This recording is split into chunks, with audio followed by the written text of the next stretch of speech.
Hello, and welcome to The Skulk. We share looks into the void and tales of other worlds. And today I will be sharing with you a peek into the tale of a man and his daughter. So if this is something you'd be interested in, please sit back, relax, and enjoy. Marcus heard a loud creak, and he bolted upright in his bed. Usually, he would assume it was Zoe, but something about it didn't sound right. He stood up and opened the door. Zoe's door was wide open, but it was black inside. He didn't hear her breathing or movement. He walked around the small apartment, listening. He didn't hear anything. "Zoe? Are you okay?" He waited, and there was no answer. He entered the living room and saw someone standing on the balcony, just a silhouette against the city lights reflecting off the clouds.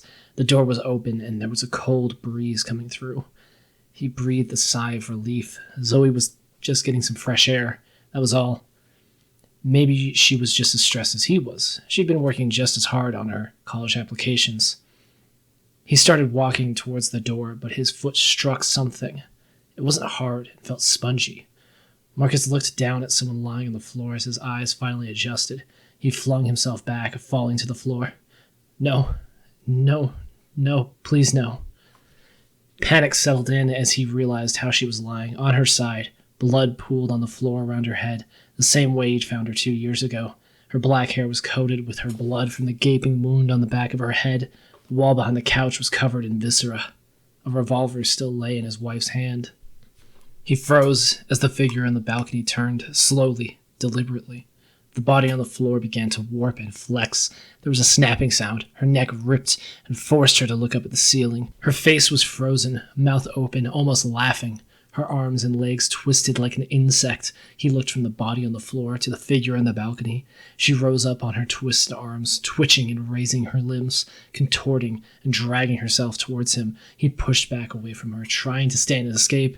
She grabbed him by the ankle and dragged him back down. He tripped, and her broken limbs scratched at him, tearing at him and pulling him closer. He wrapped him in her arms and legs, holding him in a cold, tight hug. He heard a familiar laugh as she embraced him, crushing him. He felt himself breaking. He couldn't breathe. I think that's all for this peek into this tale. Thank you for listening, and if you'd like to hear the whole story, there's a link in the description. If you'd like to hear the full tale, I will be posting a full reading in due time. If you would like to join the Skulk again in the future, then please feel free to follow and share this so that we can spread our message as far as possible. Have a good night.